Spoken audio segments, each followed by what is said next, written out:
wedding guests. It's time again for Once More with Feelings. I'm Michelle. And I'm Beth. And we are an emotional journey podcast. We watch the movies, we talk about the movies, and sometimes we rip them apart. Sometimes we croon about how great they are. But we're going to talk about our feelings and how they may relate and the feelings that we get from the movies themselves. This week we are talking about My Best Friend's Wedding, starring Julia Roberts, Cameron Diaz, Dermot Mulroney, and Rupert Everett. This is a 1997 movie by P.J. Hogan, directed by P.J. Hogan. The IMDb summary is, when a woman's longtime friend reveals he's engaged, she realizes she loves him herself and sets out to get him, with only days before the wedding. That's it. Yeah, It's succinct. Yeah, pretty much what it is. What it says on the tin. You can always count on IMDb to give you the succinct description. So right away, let's set the tone for the movie. Setting the tone for the movie means mentioning the title piece. Yes. That is? Dusty Springfield's. It's Dusty Springfield's, but it's not Dusty It's not her Springfield singing it, no. It is Annie DeFranco singing. Oh. Wishing and Hoping. I didn't realize it was Annie DeFranco singing it. Yeah. I knew it was not Dusty, that's all. Right. And the actress is Jennifer Garrett. And she is not singing it. She is mimicking along with Annie DeFranco's dulcet tones. Yes. And with this pink garish background done with a very 60s upper crust type of vibe. And it kind of gives me, in Crybaby, the rich, the elites, people, I can't remember what they were called. But yeah, that's what I got from that scene. So I'm not really sure exactly why they did this particular scene. It's always kind of confused me. It sets the tone, and that's fine. Mm-hmm. But using Jennifer Garrett, who is pretty, perky, and just adorable, is not in the movie.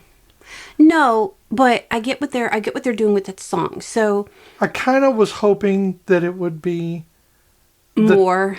It'd be the person who's getting married actually doing this. That would have been cool if it was Cameron Diaz, because it's not like she had to sing. Her character, yes. That would have been nice, because that's her, maybe her dreams and hopes. Yes. Well, so the song itself is actually a very feminist song. You have to do something if you want something, and hoping and wishing and praying that his loving won't get him into your heart. So you have to, go out there and prove, So, but they're doing. Is that feminist, or is that I don't know if manipulative?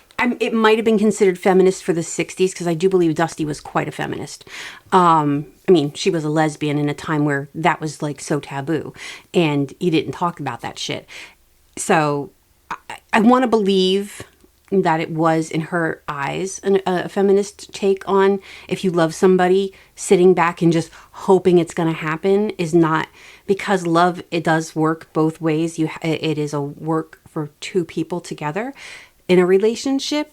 So just sitting there and just hoping that maybe he's going to notice me and then he's going to love me, that.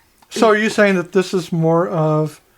It's almost like a window into the movie, like a foreshadowing of sorts. So it's more like Julianne's id, maybe? Maybe. That maybe this is, if I don't say anything, what she should be doing, instead of this being Cameron Diaz's her character, not Cameron Kimberly, Diaz, but Kimberly. Kimmy Wallace. Kimmy Wallace. And also, but it has like this dichotomous aspect of it where you're looking at this very 60s, 50s, 60s-ish, like early 60s look about how they're dressed, how they're presented, how their dance movements. The hairstyles. Yes. It's all very evocative of the women's groups and the singing groups, the doo-wop type of situation. And in that time period, women tended to get married in college and then not go back and get their degree. Well, as we know, And that many happened. women go to college and they never say what their degree is because it didn't matter. It didn't matter. They were just going to become homemakers, right? They were looking for a husband while in college. And kind of, you know, with Kimmy's character, we find out super early that she's leaving school and she's not going back because this was a decision that they had made. And so this is, again, it's a foreshadowing window. You're getting this, because otherwise the time period doesn't even match the movie. The movie. Well, we just dove right in to the whole thing, but let's pause a moment here, Okay. and we'll go back to it right after this. Yes. How did you feel when you first saw the movie? I enjoyed it, but I also didn't see it for what it really was.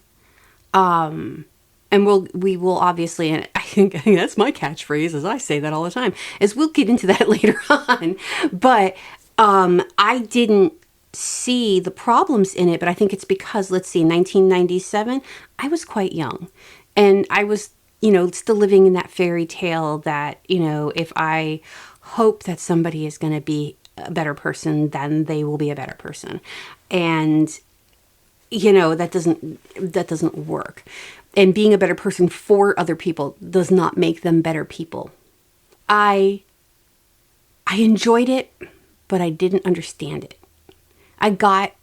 Sure, but how did you feel? I felt, you know, hopeful. It was you know, I really wanted her to get Michael. I wanted her to have the happy ending. I kind of secretly hoped that maybe even George was, you know, not really fully gay, you know, because I was very myopic and young and not understanding of how people actually work. So I felt very hopeful, really. It made me feel that way. I'm really bad about explaining. I know we're a feelings podcast, and I really don't know how to explain how I feel about things. Well, I think it's difficult any time someone's trying to dredge up their emotions and actually define those emotions. Because I have to explain who I was then. But that's why. the whole point of this podcast, is to delve into the emotions of things. And that means doing things that are difficult and sometimes embarrassing or sometimes silly. Oh, yeah. Especially because now looking at this movie, I go, what the hell? How did I miss half of this shit? Well, I missed a lot of it too. So when I first saw this, of course, I did what was expected. The emotional attachment to the protagonist, or who you think is the protagonist. Juliana was the woman that you wanted to win. Yeah. You wanted her to win because I don't know why. I don't know why I wanted her to win, because she was tough at first, but then you see that it's not that she's tough. She's emotionally withdrawn. I think it's the Julia Roberts aspect of it. We love, you know, as a world, we love Julia Roberts. She has endearing characters. I mean, if you don't love her character in Steel Magnolias, you don't have a heart. I mean, it breaks mine just even thinking about. Or cry for her in Notting Hill. Oh God, in Notting Hill, even in Pretty Woman. I mean, her characters are deep. Runaway Bride even has a very endearing character. Of course, I could be misremembering. It's been a few years. I think we may have misremembered this movie as well. So I did the same thing. I knew what the premise was, but I wanted her to win. And nothing against Kimmy, Cameron Diaz's character, but I didn't want her to win. But see, that's the whole thing about perspective. It's because when we had a perspective back then, when you're younger, you start looking in these very simplistic terms of what those emotions may be. You have love, you have hate, you have anger, you have forgiveness. And you want Julianne to be in love. You want her to be connected. You want her and him to be together. And you don't want that other person in the way of that, which is Kimmy. But the problem is, it's not Julianne's movie. It's not. No, it's Kimmy's movie. It's Kimmy's. And unfortunately, as we'll see as we progress, this isn't even Kimmy's movie. No. So I think, though, it does have to do with your age, because when you're younger, you see Julianne and you're like, it's the love. It's it's unrequited. I mean, he loves her, but she doesn't realize that it's not the same kind of love. And you want her to have that love, and you want to see Kimmy as that bad guy. But now looking at it, I feel horrible for Kimmy because I see her embarrassment at karaoke, and I know that feeling. Oh, that jittery terror that she exposes that so well that I'm like, she must have done this, and she truly felt that way at some point. Or she's just an amazing. Well, she can be both. Yeah, and her heartbreak at him wanting her to quit school, or even thinking that she wanted him to quit his job. She gives up so much for him, and honestly, that breaks my heart too. The sticking point for me is the giving up of your career. We talked about this. So that someone else can do something. It's like, why can't she do this and still be? She has to give something up to prove how much she loves him, but he gives nothing up. Exactly. He keeps his best friend, who obviously loves him, and he doesn't give up his job at all. Mm-hmm. In fact, that is the sticking point for the movie, is that he's not going to give this job up. And Kimmy calls it out from the very beginning in the elevator when she corners her. And Julianne is having a panic attack because they're in a closed-off elevator that's locked. But she's saying, he loves you.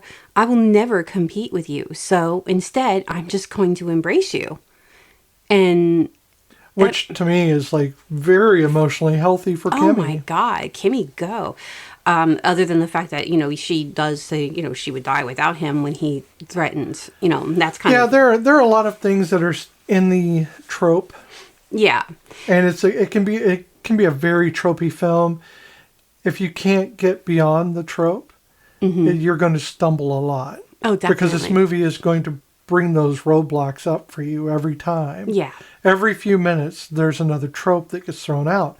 But I think this is a play on those tropes. Oh, definitely. This is not an homage to them. It's definitely leaning into the tropes. Mm-hmm.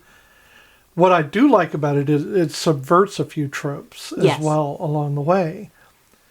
But I think that for me, when I first saw this film, I wanted her to win. Oh, yeah. I wanted Julianne to win. I wanted her to get the guy, because that's the way it should be, because that's the protagonist. Oh, yeah, that's the way it's supposed to be. But like you said, when you're younger, it is easier to see things in black and white when you haven't yet unlocked your grayscale update. So until you actually accept the fact that there is a grayscale, you have no idea that there's anything other than black and white. And there's only these two options to be had. And you feel you have to make a one or the other decision. That is not how life works, and we know that now. Yeah. Every step you take is a path that is newly begun. Mm-hmm. So every time you take a step, you could literally go in any direction, even backwards. So when we're looking at this film, we're seeing this flow chart that just goes down. Mm-hmm. Okay? And it's just following every trope that you can see. And I think they try to subvert it by making the Kimmy and Julianne not necessarily enemies at the very start. Oh, yeah, because Kimmy immediately, we're going to be best friends. Right. I never had a sister. And also with the ending, in which Julianne does not win the man. No. She doesn't win anything. Which, good, because she did some shitty shit. And not just because she did some shitty shit, but because she was always going to lose to this. Because even if she'd gotten the guy, she was not emotionally equipped. Nope. She was not emotionally ready to be with anyone. This was about winning. Oh, yeah. And it wasn't even about winning for herself. She just wanted to win because that's all she knows. She's a critic. Okay, so Julianne is a food critic. And at the very start, she says, this is how it's going. I'm going to give you this review. Mm-hmm. Do you know any reviewers that do that? That would No. that would give you the review in the restaurant while you're sitting there? No. No, that's a ridiculous premise. That would be like when I get observations done and they're like, well, this is what you're going to get. Now go on and do what you're going to do, Yeah. Well, I mean, they'd already done it. Mm-hmm. But still. you're not going to give people the review as you're sitting there. No. You have to write everything up. You have to mull it over and think about it. But not Julianne. She's very forthright. She is emotionally unaware of her surroundings. Mm-hmm. She only sees what is directly in front of her, and it's very black and white. She is emotionally stunted. Yeah. And that was never going to be in her favor. This entire movie is a hero's journey, not for Julianne, but for her emotional state. Oh, yeah. Because she learns about grayscale. Oh, yeah. She learns that there's more than just one or the other, an on and an off. She learns that there are degrees to which she must play in life, because no one is a binary. No one is a simple yes or no person. Oh, exactly. We have so many different things, and if you miss that in humanity, you're missing so much more that makes us special than what you think makes us special. So I know I'm going on a rant here, but I think that's important that we understand that that grayscale is going to have to be there to make this movie make sense. And you're right, though, in the sense that, if we grow and we learn, and that emotional maturity doesn't come over, just in a 2-hour flick. And so I was thinking about, I was 23 when I saw this movie. My brain hadn't even finished developing. So of course I wasn't going to grasp the whole concept of this movie. I'm pretty sure if we showed this to our daughter right now, she would probably she'd see some of the fucked up stuff because she's a little bit more jaded than I was at that age for different reasons. But she would probably be like, oh, romantic comedy, where we are learning, because we learn, we didn't know then. We didn't understand then, and as we have grown, we learned, and it changed how we thought about things because we learned. And that is true with humans in general, because I always use the Leslie Knope explanation of when I was little, I believed that chocolate milk came from brown cows, but then I learned, and so now my knowledge is based on the information. It is informed based on what I now know, because I learned that that's not how the way things work. It kind of kills me when people don't have that growth and they don't have that willingness to accept those changes. I still like this movie. I look at it differently now. Right. And this is like, oh God, when we went through the pandemic and people were constantly like, well, now they're saying this, now they're saying that, because that's how it works. You don't know something, you base an opinion based on what you do know, because you don't know what you don't know. You'll learn, and now you have a new opinion. So in many ways, for me, it is much like the saying, it takes 10,000 hours. Mm-hmm. 10,000 hours to become a master at any one thing. Mm-hmm. Emotionally, you need time to develop these things. You need time and you need experience. To develop those emotions, you need practice, and you need practical application. And that takes time. Mm-hmm. No one is an expert starting off, and we're not an expert when we end either. It's a continual process of learning. Mm-hmm. You can be a master and still learn. Yes. And that is what this movie does for me, is probably one of the best ways in a musical breakdown of what love actually is. Mm-hmm. And love is not about all in, all out, or on or off. Mm-hmm. It's about those small places. And I'm not talking about the people in the movie. No. I'm talking about your love. When I watch the movie, I place my heart with different people at different times. Mm-hmm. So I'm feeling things for Julianne, and I feel for her, and I love her in those moments. Oh, yeah. And then I place my heart with Kimmy, and I love her in those moments. And I place my heart with Dermot Mulroney as well, who plays Michael.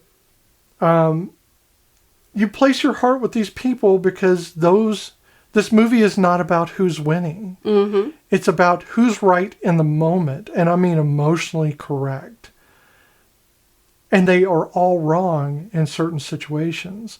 Now, Kimmy is kind of a saint in a lot of ways, but she is also wrong in a lot of ways too. Not as bad as some of the things that are done. Mm-hmm. There are definitely two people in this film who have wronged Kimmy more than she could ever wrong them. Yes. But you place your heart with these people, and then you find yourself loving each of the characters. Not because they're good people. You love them because you gave yourself to that character during the movie. You gave them that emotional love. And now you have ownership of those characters because you own that emotional connection that you've made. So Julianne, you want her to not necessarily win, because once you've seen the movie, you understand it was never about her winning. No. You want her to grow. Actually, I want to see her in a little bit more pain, but that's just me. Sure. But you want her to grow. Or at least I'll say me instead of you. No, I mean... When I say you, it's the royal you. Yeah, no, I get that. And I do want to see her grow. I want to see her have happiness and emotionally mature. But I also think that she deserves more. She actively tries to destroy a relationship. And it wasn't just a matter of planting little tiny seeds. Which she did. Yes. But she actively tried to get him fired from his job to break them up. To be fair, it was a manic episode. Oh, no, totally. But she did not send it. Now, she should have deleted it. She should have deleted it. She should have never written it. Yeah, well, there's that. But she should have deleted it. Mm-hmm. The save it for later thing sounds like a really good cop-out for someone who wants someone to accidentally send it, so then they can claim that they didn't mean to. Yeah. It washes her hands clean in a way. Yeah. And she gets out of a lot. But I think that in the movie, if they had her actually send it, she's the bad guy no matter what. There's no ambiguity to it. Oh, yeah. There is no grayscale in that. There's only the black and white. So you get the bad guy in the film. Yeah. But there shouldn't be a bad guy, because this is about emotional, ups and downs. It's about your emotional maturity. But it's not about winning. No one in this film is winning anything. You're not winning because being married is not a prize. No. Being together is not a prize. The prize that you win when you find someone that you connect with is that connection. Mm-hmm. That's already done. And for all we know, they could be divorced in a few years because shit happens. And honestly, there's a lot that they need to work through, Kimmy and Michael. Mostly because of the shit where, he was willing to let her quit school. And he does flirt with Juliana. So he's not... Yeah, he is 100% innocent. So they've got a lot of shit to work on. So they might even be divorced in 2 or 3 years. Juliana had no business doing anything. And she should have allowed them to have what they had. And I get it. There wouldn't have been a movie. I'm just bitching for the sake of bitching. Julianne is in love. Yeah, keep saying Juliana is. She thinks she's in love. She thinks she's in love. But Michael perpetuates this thing because he is saving her. Yep. And I don't think he fully understood that at all. I don't think he did either. I think it took him till the end of the movie when he's sitting in that train station before he realized what it was he had been doing. Is he had been saving her for him just in case. Well, I think that, he didn't realize that, but I think he realized the severity of his relationship with Julianne when Julianne kisses him and he sees Kimmy's face and Kimmy finds him. That breaks me every time. Yeah. So he sees that and then Kimmy runs off and at that moment he goes, I fucked up. But kind of seems like Regular Sight should have picked that one up. But in all reality, because I am a vindictive, spiteful bitch, I And I think I told you this when we were watching the movie. I would have turned to him if I were Kimmy and I would have said, "You are forgiven, but if you even look at her slightly, with the slightest little tiny sideways glance, I will castrate you and you will die in a painful, bloody mess." And she would have been out of the wedding. But that's just me, because bitch went through all of this and she caused me stress, heartbreak, and during my big ass, huge family wedding that cost shit tons of money, even by standards of 1997. I mean, just the freaking balloons alone were probably a few $100,000. And, it's just the insanity of what the emotional distress that Kimmy went through in so many different ways. Yeah, no, I would not have forgiven her. But I'm just a bitch. I don't think it's about us forgiving anyone. Oh, I know that. We're gonna again, you're gonna place your values there. And you place your heart with them at different moments, but you also place your ire with them at different moments as well. Yeah. Kimmy's the one that's least problematic. Oh, yeah. She's a better person than me. But she's not she's not a saint. She does have her issues. Giving up your entire life for another person sounds very romantic. But in the long run, it's not really plausible. No. She would have been so disappointed and angry with herself. And unfortunately, I think that a lot of this movie is about creating leverages. Mm-hmm. So when you create those emotional leverages against some other person, whether it's Julianne using knowledge about karaoke, that is like an off remark. It was a well done use of an off remark. Oh, yeah. That came up in conversation so that you couldn't really tell it was prefacing. But she grabbed onto it and just held on tight. And Kimmy had said that she didn't like, that he would take her to karaoke bars, and she hated that because she doesn't like, she's not a good singer. So she set that up. And then turns to her and goes, "I didn't know it was a karaoke bar." Yeah. And so that really kind of like, she could have just played dumb without actually playing dumb. And then you think, so it was one of those karaoke bars where people randomly get the microphone handed to them, which is bullshit. Or they grab it. Yeah. I hate that shit. So this woman tries to get Kimmy to sing, and Michael is like, "Yeah, no, sing. And then Julianne, I keep wanting to say Julianne, I don't know why. Julianne takes the microphone, and you think, okay, she's going to, because she keeps saying, no, don't make her sing. She doesn't want to do it. And you're thinking, oh my God, this is a really cool thing for her to stand up for Kimmy. And then she fucking introduces her as the next singer and then hands her the microphone. And this woman is terrified. Now, I have huge anxiety about shit like that in my life. I can't, unless I have been mentally prepared for it, I can sing on stage. That does not scare me.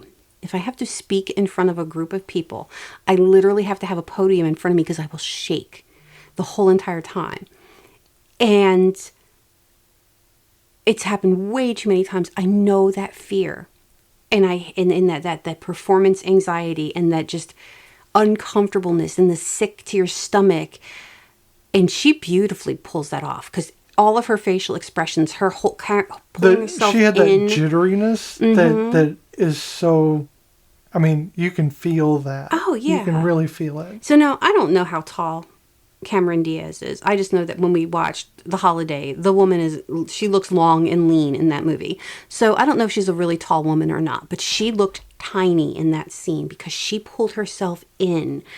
And that's what happens when you are in those situations. Your anxiety causes you to be so small, So, yeah, I my heart, that part just really kind of, it made me sick because I know those feelings. It made me angry because she purposely used her fears against her. Mm-hmm. And it's one of those things where you're like, how can you be the protagonist? Yeah. How can you be the protagonist at any point if you're capable of this? But now we're complex. We are not simple structures. Yeah. We have the ability to be noble, sure. But we also have the ability to be very petty and to be cruel. Yeah. And we can see humanity reflects that a lot. You know, we have that in everyday society. But Kimmy stands before this group of people that she doesn't know. These are not from her wedding party. No, these are strangers. Right. There's only a small group of them that are actually with them. Yeah. And she sings anyway. Yeah, and she's not a singer, and it was not good. But that is what bravery is. Bravery is not about doing it and succeeding. Nope. It's about doing it because you're not going to let your fear stop you from doing something. Mm-hmm. Fear is the killer of human kindness. And when you give yourself to fear, you are no longer brave. You have to do that you have to stand before fear in order to be brave. And Kimmy does that. And I love that for her. I love that the entire bar starts getting into it. Oh, yeah. They don't care that she doesn't sing well. It was never, no one's there to find you and make you a star overnight. Oh, no yeah. one's doing that. You're going to karaoke to have fun. You're going there to be with friends. And if you're doing it for some other purpose, you're there for the wrong reason. I mean, honestly, when I used to do karaoke back in the day, the people who did it badly, I had more respect for. I could not do that. And I'm not saying I'm a great singer, but if I screwed up, it was on me. But I couldn't go up there knowing I was going to screw up. You know, if I did, I was not happy about it, and I would be mortified and ponder it for the next 6 millennia. But reliving those moments of, oh shit. I mean, we all would. Yeah. Right? But the people who could just go up there knowing that they're not going to be good and just are like, I have no fucks to give, and I'm going to sing Dancing Queen, and I am a 74-year-old man, and I can't carry a tune. Go for it, bitch. You are the man, you know? So, yeah, those are the people that I have a lot of credit. I give a lot of credit to. And she was brave, and she did it. She didn't know how it was going to come out, and she did the smart thing. She didn't sing to the room. She sang to Michael. Right, because instead of focusing on everyone, which is a defeatist kind of view, you focus on one thing and one thing only. So, like when I'm feeling overwhelmed, that's my key, is keep it simple, stupid. I focus on one task, and if I can get that task done, then I know I can get the others done because I can do them one at a time. Yeah.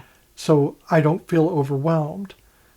Kimmy does that here, and she does it very emotionally. She is feeling nothing but love. She's getting nothing but love from the crowd, despite Julianne's manipulations, who has to then submit and give her love to her too. Because Julianne says, fair cop, you're doing this. I have to acknowledge that. I can't not acknowledge that. Yeah. It would be ridiculous not to. So she does an amazing act of bravery here. And I love bringing up those acts of bravery because they're so unsung a lot of times that Kimmy's very simple thing of singing in front of a crowd would be an act of bravery. It's not Saving Private Ryan. No. So you can tell, you're right. You are 100%. It is definitely an act of bravery. And you can tell a person who's never had to deal with that kind of fear and anxiety because they don't have a problem throwing somebody under that bus. Right. As somebody who knows that fear and anxiety, even if it was a person who I hated, and we all can probably guess a handful of the people that I hate with a fiery passion, and I still probably would never do that to them. I wouldn't be able to, with a good conscience, put them in a position that would mortify them in that situation. Now, I would mortify them in other ways because they did that to themselves. But in a situation like that, where I know it's something that makes me uncomfortable, I couldn't do that to them because that's just how my brain works. But somebody who has never felt that kind of anxiety about a situation like that does not have a problem putting other people in those anxiety-ridden situations. And that is cowardice, because you are not taking the higher road by trying to see what the other person is going through. You are just doing the easiest thing you can think of against them. I just poured the quietest cup of tea possible. And I'm watching her do it and trying to not, I'm louder putting my hair in a ponytail than you are making a cup of tea. You're going to hear the stirring against glass, so please excuse. Yes, it was her birthday yesterday, and I bought her a cute little glass and metal flower teapot and cup. And a cup. And I love it. So, yes. I'll take photos and put it on the site so you can see what I got. And then we went antiquing today and bought apothecary bottles and salt and pepper mushroom shakers. And a small figurine. Yes. So, which makes it sound like it's a pretty thing, but I think it's pretty, but I think it's, I'll take a photo. I'll put it on there too. I'm not going to be able to explain it to you. So let's talk about George. George Downs is the editor for Julianne's articles. The true hero of our story. Right. He is a gay man. He is. They make that known. Mm-hmm. And he is single, but he's living a professional life where he has a lot of friends who are like-minded, higher end kind of living. Whereas Julianne presents herself as kind of a, going to a Red Sox game or something. Yeah. He is above that. Yeah. He's in the literary elite. Let's say that. He is. I mean, and unfortunately, now I don't know much about Rupert Everett outside of the movies I've seen him in. And there are scenes in this movie where he could out-gay Jack from Will and Grace. He is a gay ass gay. And it's like, it gets me sometimes that they're all so myopic with him. They just believe what they hear and not actually what they're seeing. But I don't know what you're saying. So when he comes to see her, so again, he is amazing. And he's giving her advice to just be honest with him. It's all he said, be honest with Michael. And she ends up like completely, having a meltdown, and he comes out there to see her to Chicago from New York. And she tells everybody that that's her fiance because she doesn't know how to explain anything without lies falling out of her mouth. But she also realizes the minute she does it that she can use this because she can make Michael jealous. And Michael gets jealous. At the start of this, George seems like a workplace associate. Mm-hmm. And that he probably wouldn't give too many shits about any of this. Yeah. But you come to find out he's actually a very warm and loving person. Mm-hmm. He's not happy about Julianne's behavior. No, he's not. But he still loves her and wants to help her as best he can without really diving down into the dirt with her. He has his own morals, and he makes it well known that he doesn't appreciate her including him. Yes. So when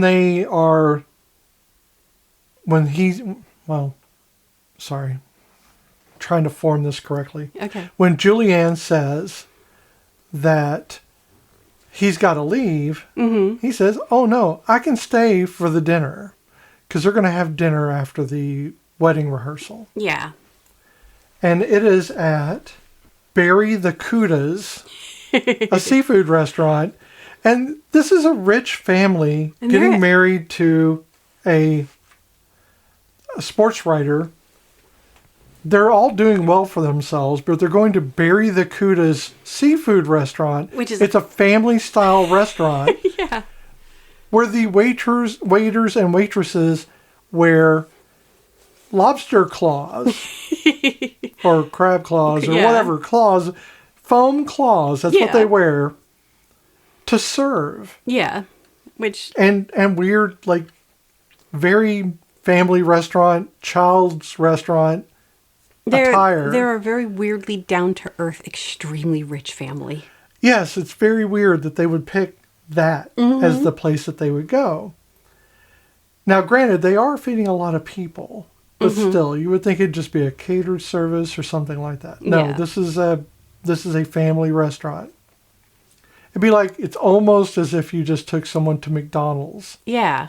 Yeah. And while they're there, it is the most iconic scene, and I think perhaps it's so much shorter in reality. Yeah. I thought it was, in my head, it's much longer, and it's much more elaborate. And I Yeah. think that's just wish fulfillment. But in no reality, dance it is sequence. not that, in reality, it is not that long. Yeah. And it's not even that impactful. But for me, emotionally, it is very impactful. And for me, it's one of the most iconic scenes in film history. Yes. Now, people are not going to agree with that. That is fine. Yeah. I also think that dancing in front of the Coke sign is not the most iconic scene in Strictly Ballroom. Strictly Ballroom. I think it's dancing behind the curtains. The curtain, that to me is the most, oh yeah. That is the most heart-wrenching. Oh, We're not even that talking song. about that film, and I'm going back to it. That's how iconic Love it that is to movie me. so much. So when we're talking about impact and emotional impact of a movie, this scene steals the show. It says so much more than just the sarcastic thing that George is trying to get across by bringing up the song, which is... Oh, it's Say a Little Prayer for You. It's Dionne Warwick. Which was mentioned. Yes, and they say that, oh, well, that was Whitney Houston's aunt. No, she was not. She was her cousin. But, sure. The music has a lot of very strong themes in this movie. The songs are very well placed and well picked. That I have to say that, because again, with the Dusty... Well, and they're incorporated as part of the movie instead yeah. of the soundtrack. Other than that intro with the Dusty Springfield / Annie Franco song, it shows you that, you know, like they're telling part of the story. Right. Michael says at one point that he and Kimmy don't have a song, but yet The Way You Are is his and Julianne's song. That's kind of fucked up. And so that's kind of a theme between them too, that happens a couple times in the movie. Right. And You and I have a song. we do, and it's weird because it doesn't It's make a sense. stupid song. I don't care for it, No, but it is our song. Can't stand it. I literally just don't like this song, but it is our song. It's the song that was always playing in my truck when I was taking you to get your ultrasound. my OB or appointments. to go shopping for clothes or whatever. It didn't matter where we were going. We would, if we passed the hospital, that song came on the radio. I don't know why. It was always within that area. And it is Maggie May by Rod Stewart. It's not it's not a love song. It is not a love song, y'all. And I don't care what you think. And I was 20. And this is a song about a woman in her, maybe 30s, 40s, and she's dating a college guy. I think late 30s is what you assume. Yeah, kind of, because he makes a comment about wrinkles, and I'm like, I was 24 at the time, or yeah, 23. so we were babies, and this movie, but this song had very little to do with our relationship. It just was every time it played, so it became our song. The reason I bring it up is because I believe that is why that song was theirs. It played. It sounds very romantic, but I think it's just that they kept hearing it because they traveled a lot. Yes. So they just kept hearing it wherever they went, and they just started using it as their song. And Julianne makes the point of... So we kind of skipped this, but let me do a quick little recap. We're going to skip around. We are. So Julianne and Michael were friends. They met in college. And they dated for like a hot minute. And she said, I can't do this. And he was very upset that he was going to lose his best friend. So they stayed best friends. she's emotionally withdrawn. And they had an ongoing thing about when they both turned 28, if they're both single, that they were going to get married. That is not a fulcrum for the movie, by the way. No, it's that not. was mentioned. It's mentioned. But it is not something that is dwelled on, nor does Michael even want to discuss it because it's not in his head. No, because she tries to bring it up when he's trying to talk to her, to tell her that he's getting married. And he's like, yeah, but that's not what I'm here. I'm talking to you. I want to talk to you about. So she's got this that she has glumped onto, and her heart has been hardened towards everybody else because she has put him on a pedestal, and that is what she has measured everybody to. And so you have that, and that, again, that's the basic, because I feel like that's important that our listeners know that if they've never seen the movie, that's why she is so adamant about breaking up Kimmy and Michael. Absolutely. But with the song, Julianne always makes a point of how she plays down who she is. Now, Julia Roberts is a fucking beautiful woman, and I've never seen her play plain.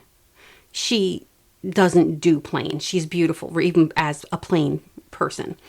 But she, she's a girl, not a girly girl. She is a boy's girl, I guess, for lack of tomboy, and she's tomboyish, yes. And so, because when George says something about her wearing pink, and Michael's like, you hate the color pink, and she's like, oh no, I wear pink sometimes. She doesn't wear pink.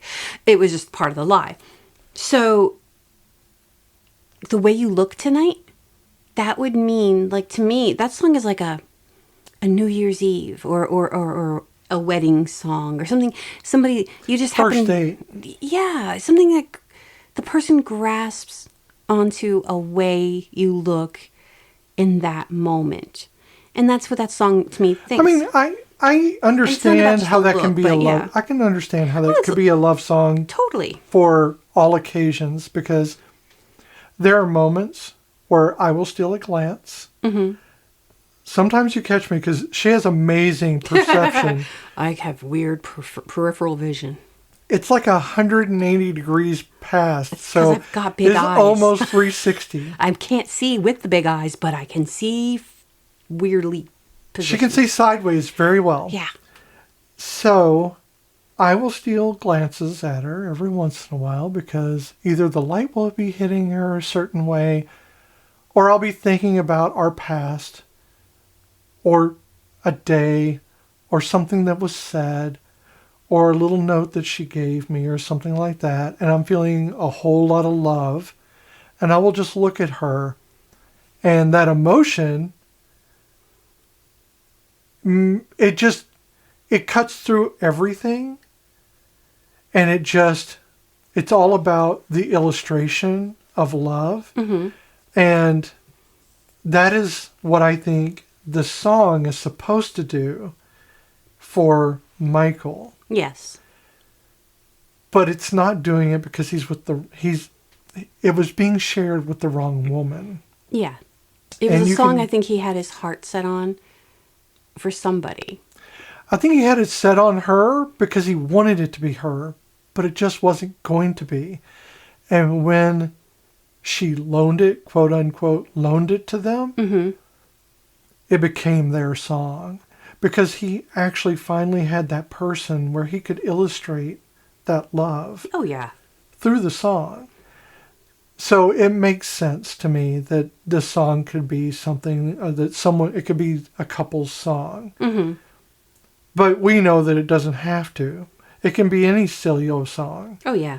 Would I rather it been something from The Cure? Yes. But unfortunately, we weren't listening to a lot of The Cure in California at that time. No, we were at that, and this is what was just coming randomly on the radio. It wasn't even like we had a CD player playing. It wasn't going to play The Cure because it was a very conservative area. Yeah, I think we had one station, too? Yeah.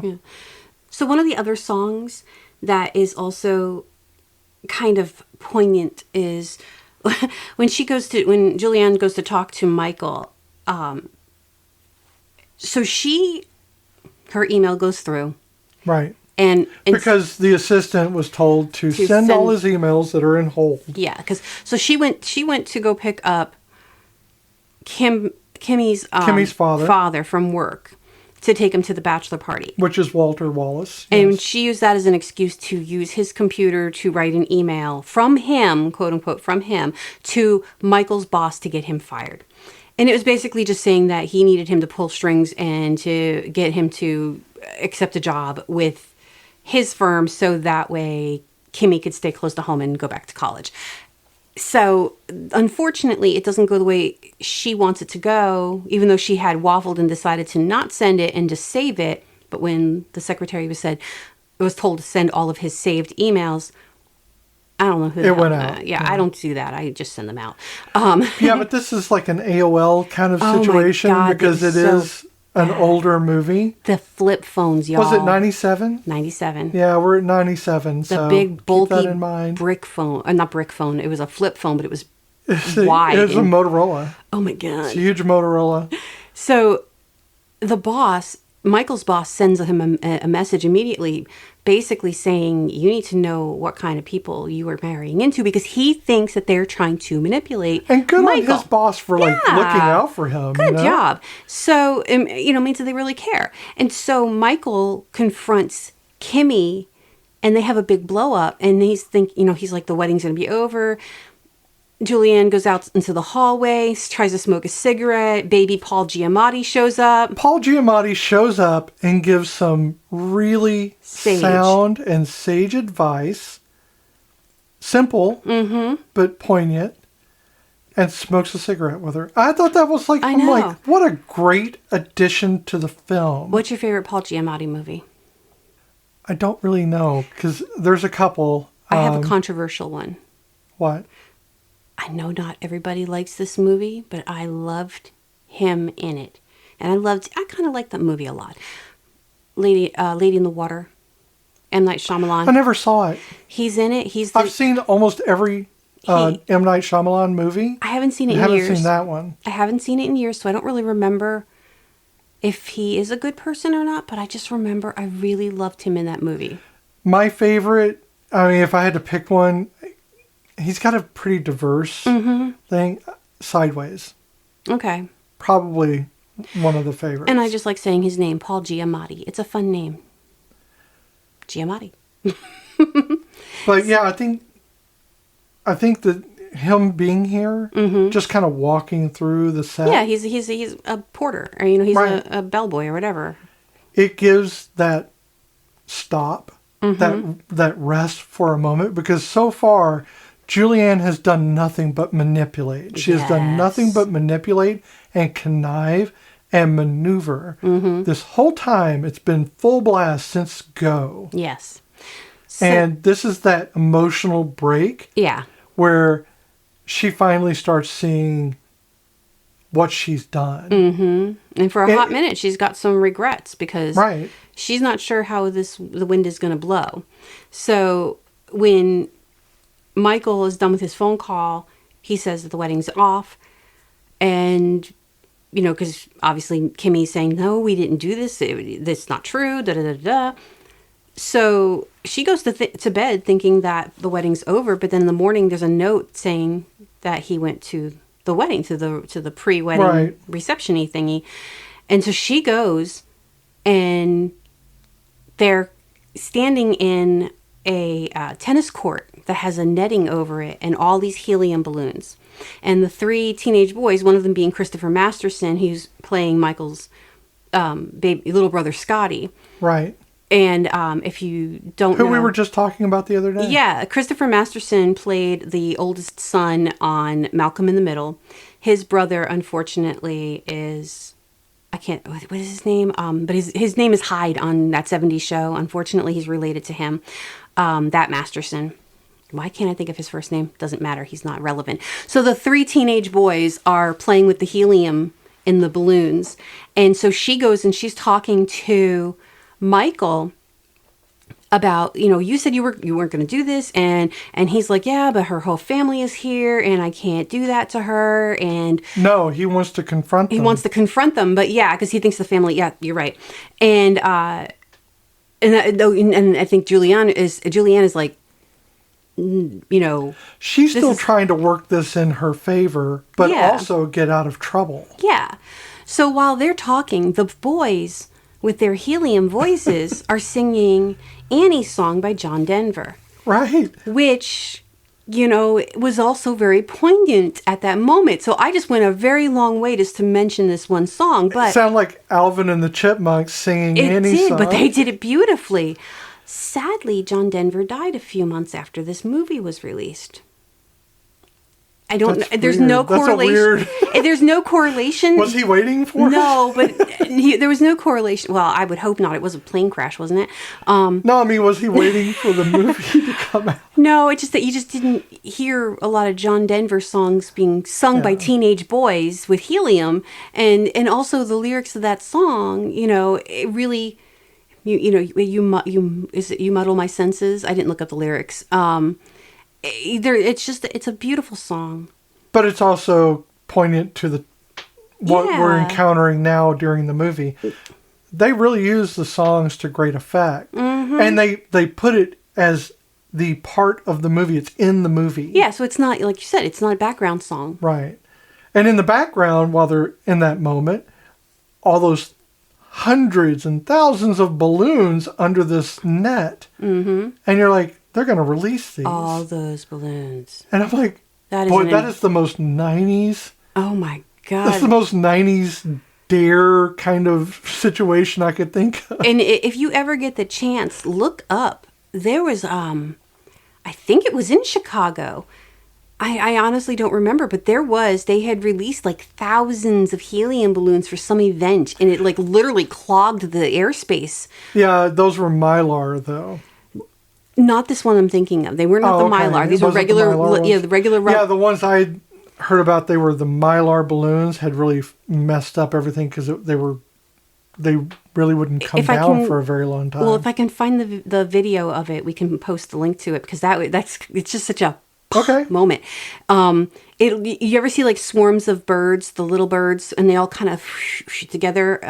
It's kind of I make the sound effects and I move my hands like you guys can see me. But is it as bad an environmental disaster as when WKRP launched a bunch of turkeys out of a helicopter? I know. God, was it that bad? No, but it did block the airspace. But less fictional. Gotcha. Yes, less fictional, because Les Nessman, you tool bag. I thought turkeys could fly. What the fuck, man? I just want to say, I want to back up to the karaoke, because I wrote something down and I intended to use it and I forgot to use it. Okay. Because I thought it was a really funny thing. Mm-hmm. Julianne used karaoke as a weapon, as it was designed to be. That's true. They did. So... while we're taking I'm so mad I didn't get to use that zinger. I wrote that down as it was happening. I wrote that down. I'm like, this is good. Funny. Such a good line. I'm going to be great in this. Okay. Well, I talked about emotions like an idiot. Well, here's the thing. When you said that, that Annie DeFranco sang that song, and I wrote "No Dusty Springfield," like she's no Dusty Springfield. Because I didn't know who it was, but I was like, but that ain't no Dusty Springfield. But since we kind of went off a little bit off topic, I wanted to make a point. It's funny that Cameron Diaz and Julia Roberts both played the mother of Abigail Breslin in two different movies. Yeah, that was in your. Yeah, that was my hints. My hints, and I just thought that was pretty cool. Yeah, Cameron Diaz. What movies? Hers was in 2009 in My Sister's Keeper, and Julie Roberts was in August Osage County, and that was 2013. And Dermot Mulroney was in that one as well. Wow. Yeah.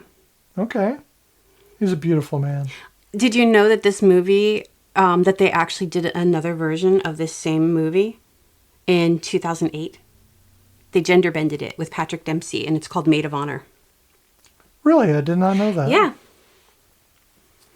It was a gender bended version. That was also in my hints. Okay. I'm trying to answer my hints because I forget about them sometimes. No, that's good. So we know that they invested a lot of emotion into each other.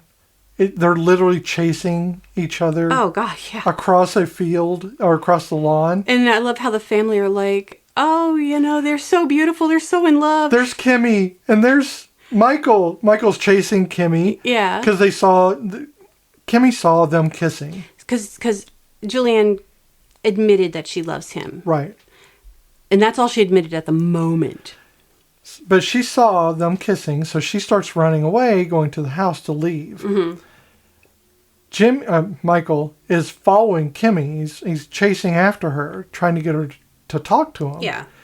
And Julianne is chasing Michael. It is the most visual representation of what is happening. Oh, yeah. And what I love about this is when she starts talking to George. George says some pretty brutally honest, and when I say brutally honest, I don't mean mean-spirited, because you can get away with saying honest at the end. Oh, yeah. He says, you worked up the courage, but you failed. He said, you're not the one. He said, who is chasing you? Mm-hmm. He's chasing her. You're chasing him, but who's chasing you? Who's chasing you? You're not the one. Mm-hmm. And that should have been enough. And I think it took her a while to get to that. And when they get to the train station, Mm-hmm. she starts having that emotional growth of... That is that point in Scott Pilgrim where the sword comes out of his chest. Yeah. Where she starts realizing that maybe this isn't about winning someone's heart. He already loves her. Mm-hmm. What is she winning? She's just looking to keep him at all costs, but she doesn't have him now. Yeah. So you're not winning anything. No. You're just causing harm to others. And she says, I'm the bad guy. Oh, yeah. And she is. And in those moments, in many ways, she is the bad guy. And honestly, though, I can't think of the word I'm looking for. I don't fault him, his fears to chase after Kimmy. Not even just for the kiss. Kimmy drives like a fucking nut job. Yeah, I know. She drives like the first season of West Wing, or the first episode, the pilot of West Wing, where Mandy is driving through the streets of D.C. like a crazy person while she's on the phone. Oh, yeah. While a cop's trying to pull her over. Yeah, we established early in the movie that Kimmy can't drive for shit. Well, she can drive for shit. That's the problem. That's the problem. She drives way too well. She drives like she's a freaking... NASCAR or F1. Trying to get Formula pole 1. position at every chance.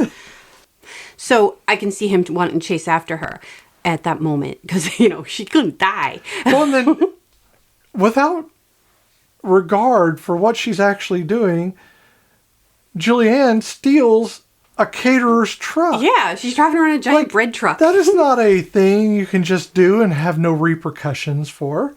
And it's funny because all of those cars were like the high-end cars for 1997, but they're cars from 1997. So looking back, they are kind of looking like a bunch of junk. What was it, like a Saturn? There was like a Honda Civic, and an Accord or two. And granted, those are good cars, and they were great cars then, and they were with the people who had the money to buy. One of them was the BMW. Yeah, there was a BMW, and I don't know. That was her car, right? Yeah, Kimmy's got the BMW, but it's a rag top, so. Yeah, they roll. They roll. So, yeah, she chases. Yeah, go ahead. She chases Michael in, and he can't find Kimmy. And they're sitting in the train station, and she admits what she did. And he... forgives her. Fucking forgives her. Now, I'm fine with him forgiving her. That's fine. Yeah, but... Humans are complicated. You can forgive, but you don't have to be nice about it. But right then? He forgives her right then? He doesn't, maybe do it later? He's forgiving her right then when his whole life is in shambles strictly because of her manipulations. Mm-hmm.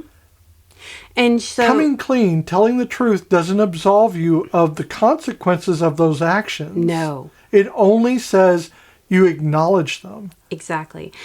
And what's to say you're not going to keep doing it? Just because you're telling me that you fucked up doesn't mean you aren't going to continue to fuck up. She's already she's given up the only thing that she really had of him for him, which was trust. He cannot trust her anymore. No. And that goes with the emotional maturity. When we saw this when we were younger, you're like, oh yeah, well he forgave her because, hey, I would forgive somebody if they admitted, because you think when you're younger, that's that one strike thing, if you did something bad and your parents told you, you got punished for it and you got reamed a new one and you were basically the asshole of the family for that hot minute, guess what? You didn't do it again, did you? Unless you were just that kid. But I know for me, I wouldn't do it again. And so you think in this movie that you're pouring your tea. The tea didn't pour as quiet this time. So, you're thinking, okay, so she apologized and she's learned her lesson and she's going to be a good kid. But see, now I'm an adult and I've lived and I've met people and I know people and I've experienced shit. And I know that people I know now that people make mistakes. Yes. But there's a high chance that they did it once, they're going to do it again.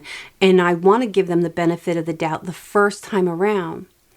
But as I like to point out with my students, I had a student, I've had many who have done this, but this one is my personal favorite. She had Down syndrome, or currently has Down syndrome, and she didn't get cured. No, she didn't get cured. And she is deaf. And she was 20 when I met her. And in her mind, she was an adult. She was a middle child. And she has adult siblings and younger siblings. And I think her parents were telling her that she was an adult, even though she was still in high school, that she needed to act like an adult. And when you have the mentality of a 10-year-old, what is an adult? I can do what I want. Flip a table. Fuck all y'all. And so she would want to do her stuff independently, like run out of the classroom, and we would go out to do things. She would want to go ahead of the group and not stay with us. And then when she would get in trouble for it, she would sign that she was sorry.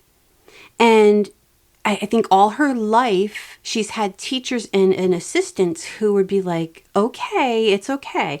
And they would be like, thank you for apologizing or whatever. And I stopped doing that. With her, I would tell her, okay, but you made me sad. And I would sign to her that she made me sad. She understood that you might be sorry for what you did, but you made me sad. Don't do it again. Where before, you did something bad, you apologized, and I'm saying, okay. She has Down syndrome. She was severely developmentally delayed. She had intellectual disabilities. You're saying it's okay, meaning, oh, it's okay for me to behave like that again. Don't tell them, if they continue to say you're sorry, you have to say, okay, but at what point does sorry stop working? You keep telling me you're sorry. Well, it stops working at the point where there are no consequences to the action. Exactly. And when you say you're sorry to somebody, that doesn't mean you're never going to do it again. What we're talking about here is he forgives her. There is no reason for her to not do it again. Yeah. She's still in the wedding. She still gives the speech. She's still a part of his life and happy family. And maybe she does change. Maybe she does. But you're not really doing anything by forgiving her immediately and absolving her of all her transgressions. 2 hours or less than 2 hours that we have known Julianne in that movie, she has not given me any inclination that she will not do it again.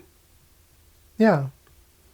So yeah, it's one of those things. I mean, she accepts the fact that she lost, but that doesn't mean that she will continue to do so. Yeah, and who's to say she's not going to do it to somebody else? So when they're at the stadium, okay, when Julianne goes there to find Kimmy, because Kimmy did not show up at the Union Station. Which is, he thought, because that's where he proposed to her. Right.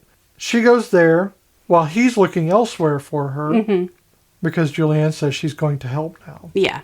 She did say she was going to help before, but she lied. Yes. So, again, we're doing the trust thing.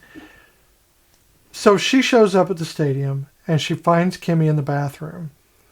Now, I've been to stadiums, and there are lots of people. I don't know how she found one person at all. I think it's funny that one woman, she's like, Kimmy! And the woman's going, Kimmy!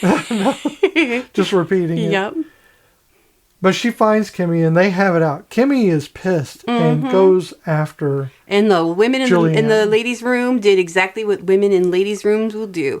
If you are having a loud argument, we will pick a side. They have the judgments. Oh, yeah. What I like is when the thing, well, before all this, before they get into the fight and stuff, they're talking and she's trying to explain to her. Was it before or after the Jell-O stuff? That was I'm trying to remember. That was at the wedding. Well, that was before. That was before she went to go talk to. Right. Or after she talked to him the first time. Yeah. Because then she goes out to the gazebo, and that's when she kisses him. So before the kiss is when she's talking to him. And she's trying to manipulate them. Yeah, she's trying to manipulate Kimmy. But she says, you're creme brulee. And he likes Jell-O. You'll never be Jell-O because And she's like, but I want to be Jell-O. I can be Jell-O. And it is so funny that they're arguing over being Jell-O. But that's two things. One is Kimmy is perfectly fine changing herself to fit whatever she thinks he needs rather than just being a person. And two is Julianne is saying straight to her face that he wants me, not you, but that's obviously a lie. Listen, kids, if you take anything away from this episode, know this. Don't change for anybody else, and don't expect anybody else to change for you. And also, creme brulee is better than Jell-O. Fuck yes. All day of the week. Every day of the week. Every day of the week. I had an amazing creme brulee in Disney once. I've never forgotten it. It's been almost 20 years. So at the end of the movie, Julianne gets to give the speech, and then they have the final song, and they dance, not Julianne, but Kimmy and Michael dance to the song that Julianne loans them. Yes, because she said, I didn't bring a gift, but I will loan you this song until you find your own. Which, bitch, that is their song now. It is. It's going to be. Yeah. Because now you've just given it away. Exactly. And, yeah. Sorry, we're not giving the book back that you loaned to us. Yeah. Not after all the shit you just did. Mm-hmm. But she kind of finds her own path. Yes. Which I think is important. But it would have been better if she'd learned that harming people intentionally has repercussions, and that could result in the loss of your friendship entirely. He had every right not to be her friend Oh, anymore. yeah. And honestly, I feel like this movie would have been a better movie as an adult. Again, I'm not saying you're not an adult in your 20s, but like as a mature 50-something, I think I would like this movie better if she went to Chicago with the intentions of breaking them up, because, why not fuck with that theory? But she grows to like Kimmy, and she observes their relationship, and she sees, oh shit, no, they are better for each other, and then she celebrates them. That honestly would be a good movie. It would still be a romantic comedy, and maybe she finds somebody there, a family member or something. I think it's important not to find somebody, because you really have to she has to get good with herself. But I'm just saying, if you're going to stick with the tropes of rom-coms, have her find somebody there. But you're right. Just observing them and just being celebrating Kimmy and Michael for them instead of trying to destroy them. I think this is needed for the hijinks, but I get what you're saying. Yeah. It'd be more of an emotional rom-com. Yeah. So let's ask ourselves, is this going to pass the Castellini test? Yes. No. Yeah, no. Okay. No. Well, we have two paths to go down, and you've named both of them. I'm committing to no. Okay. Well, let's see if it does. So, let me flip my sheet over. There have to be at least 2 named women characters with at least 5 lines of dialogue each. Well, Julianne and Kimmy. And Amanda and Samantha Newhouse, the twins. Yes. Are they twins? Not twins. They're not twins, but they are very close in age. Oh, but you know what? Rachel Griffiths plays Samantha, and Rachel is amazing. She is in one of my other favorite movies, Blow Dry, which we will have to do at some point. Okay. Alan Rickman, Rachel Griffiths, a few other actors that are just amazing. Good movie. And they're Kimmy's cousins and bridesmaids. And they have multiple lines in the film. Yes. Oh, also the girl who played Mandy is also in that movie. Oh, Since you really? mentioned- Yeah. That's crazy. Yeah.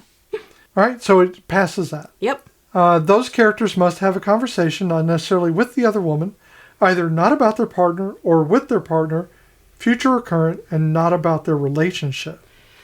They never talk about anything but. Okay, so I've got a few cited that maybe this will pass, but it's going to be by the barest edge of reason and sanity. So bear with me. Yeah. Julianne and Kimmy have several conversations that are not strictly about Michael or about romance. For example, Kimmy asks Julianne to be her maid of honor and talks about her bridesmaids, school, and her family. So, in a sense, I know they're bringing up the wedding, but it's just about the position in the wedding and not about their relationship. In the very, very, very beginning, Julianne and George are talking at the restaurant, and they're not talking about relationships until Michael's call comes through. That's the other one I had. Yeah, so that's that would be just jump ahead. Sorry, but yeah, I just now thought of that would also, we have Amanda and Samantha who joke with Julianne about the groomsmen has nothing to do with a relationship. That's true. They're just wanting to get their get on. And wedding logistics. So yeah, all of that. It's all light banter, but it is not about the romantic nature of Was it something. Samantha who got her mouth stuck on the statue of David Ice sculpture? I thought it was Amanda. Amanda. I couldn't could be remember which one wrong. it was. I think it was Amanda. I think you're right. One of them was licking the ice cock of David. And got stuck. I mean, And then demanded no pictures. Bitch, you getting your picture taken. to be fair, it was there. And she wanted to. I mean, true. True. I mean, and honestly, you can't have a statue like that at a reception and not expect somebody to try to stick their tongue on that dick.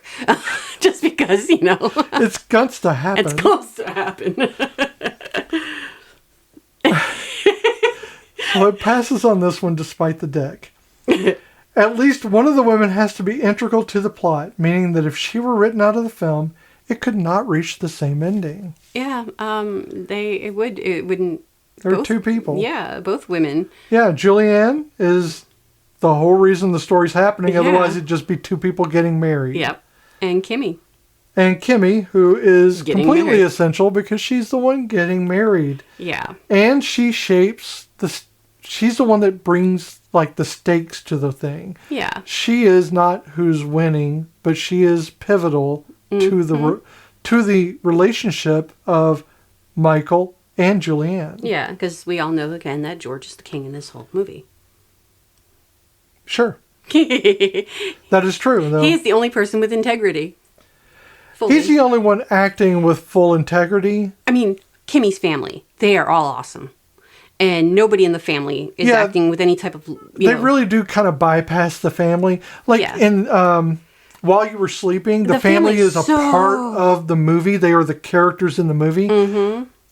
While we have some great actors and actresses in this movie, they are not utilized. Susan Sullivan. I know. There are definitely a lot of actors and actresses in this movie that they just don't get They're much. very underutilized. Mm-hmm. But that is expected because this is a rom-com and it is already got so much packed into it. Yes.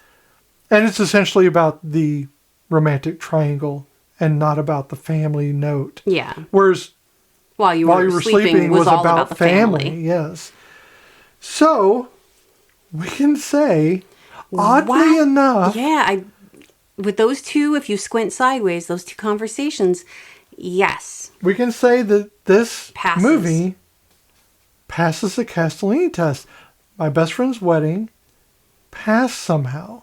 I honestly didn't think it would. And I checked over my notes several times trying to find out where Yeah. I could make that not win because it seemed like it shouldn't. Other than her issues with Michael, Julianne is a very strong female woman. Female woman. A very strong female. She's a very female woman. A very strong female presence. She has her own career. She has her own life, her own friends. She's doing the dude. You know, she's got this. And then you look at, you know, poor Kimmy, Kimmy comes from a very privileged life. She just wants to be happy. And so she's so willing to sacrifice so much of herself for his happiness. Again, don't change yourself for other people. I don't even think that was a necessary thing to do. I know. It really wasn't. It was just, I don't know why it was in there. I'm not sure why. I think it's just for the manipulation. Was it to show that she's very, like, giving and a very sweet woman? Because you can be giving and not give up all of yourself. Well, I mean, and it goes like, and to tie back to, in the beginning with Wishing and Hoping, you know, with the Dusty Springfield song, the girls are dressed in a very specific way. Why are they dressed that way? Look at how Kimmy dresses throughout the whole movie. She's very conservative. I mean, she's literally wearing pearls to the karaoke bar. You know, it's not. So she's got. She's very trad wife. Yeah, so she's got that unfortunate backwards way of thinking. She's not the feminist in the movie. She's a strong woman, but she is so willing to be what the man wants her to be. And again, nothing against Michael. Oh yeah, no, because they did discuss it. He said, we talked about this.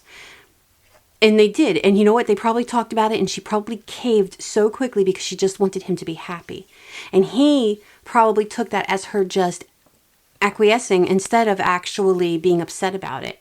And not thinking that maybe she really did want to go back to school. He was thinking, no, she's just going to support me because she's a supportive woman, and I really love this about her. So, you know, there's definitely communication that needs to go on between those two. And I feel bad that Julie, because I don't think that her mom raised her to be, or Kimmy to be, you know, the 60s housewife. But, you know, it's just probably her whole, you know, the family dynamic of what she's used to. You know, mom's a stay-at-home mom, so I'm assuming, you know, because we don't know. Oh, we don't know, but we also see her there all the time, being the wife, basically. Yeah. So, you know, it's definitely, you can see where the feminism is in the movie. Just outside of the Castellini, because you have the feminist character and then the character that needs feminism. Because it's about equity, people, not about feminizing. Right. So if you want to watch My Best Friend's Wedding, you can find it on Amazon Prime Video, YouTube, Google Play, Apple TV, Fandango at home, all for, you know, the usual, $3.59 at Amazon, all the way to $3.99. Unless you already have a streaming service, which then you can watch it for free, except you've already paid for your streaming service.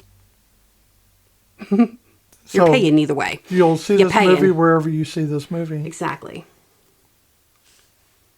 All right? Mm-hmm. Well, keep falling deeply in love because you think you might lose someone. This has been Once More the Feelings with Beth and Michelle. You can find us wherever you listen to podcasts. Be sure to follow us on Instagram and Blue Sky at OMWFPod. Visit our page at oncemorewithfeelings.podbean.com. Or send us an email at omwfpod@gmail.com. Take a moment to subscribe and rate us on iTunes and on YouTube. We did do a episode last week. We did it over the 4th of July weekend. Yes. And because the sound was in the background of our podcast. Because it was an unedited episode. Right. It was an unedited episode of National Treasure. Or not episode, but movie. National Treasure with Nicolas Cage. While we did a craft. Right. Disney flagged us on YouTube. As they do. For a content violation. So I have disputed it, but that put the video into lockdown. So that is why you're not seeing last week's thing if you're on YouTube. Sorry about that. Next time we will make sure not to put the sound in the background, although it is under our rights as commentators and as critiques or critics of the movie. Under fair use guidelines, it is obviously fair use. But Disney can make us wait 30 days before they acknowledge that. Yes, so we're sorry about that. Just want to give you guys a heads up. Yeah, it was annoying. And yeah, we had other things going on, so we did not notice. Yeah. So next week's episode, the movie we are going to be watching, here are your 2 hints. This movie accidentally destroyed a $100,000 painting by spraying it with mud. And this movie was also called the worst film of 1991 by Gene Siskel. I love this movie. And I'm very excited about it. I honestly don't remember what movie it is we're going to watch next. Don't worry. Just tell me on air. No. The fun fact about this movie is it did not do well in the box office, but it has a cult following. A lot of our and movies, it's not Rocky Horror Picture Show. A lot of our movies do not do well in the box office, but they have a cult following, and I'm okay with that. In fact, those are my favorite movies. You know, rarely are they box office draws that I love. Well, you know, and this movie has 2 actors that are no longer with us. One of them is arguably a genius. I've always found this person to be comedic genius. It's just, and it's about abuse. It's about dealing as an adult with the emotional baggage of childhood. So it sounds like we're going to have a very deep episode. Fucked up conversation because we both have childhood trauma. Yeah, so there's going to be some crying involved. So that'll be fun. So if you want to hear 2 women sob. Yeah. Okay, so but in a good way. Until next time. The moment I wake up before I put on... Okay, I'm not going to do it. Bye. I say a little prayer for you. Forever and ever. We'll get flagged for that. You are creme brulee. You can never be Jell-O. I don't want to be Jell-O. You'll always be there in his mind, this perfect creature that he loved for all those years. Well, perfection can get wearing after a while. I'm not kidding. I had to face up to all of my competitive drives, and believe me, I've got them. No. And after all, what am I going to be jealous of you for the rest of my life? Our paths will keep on crossing. Of course. He'll always talk about you. It's only natural. And the answer was so simple. I was going to predict that. You win. I've missed a step. He's got you on a pedestal. And me in his arms.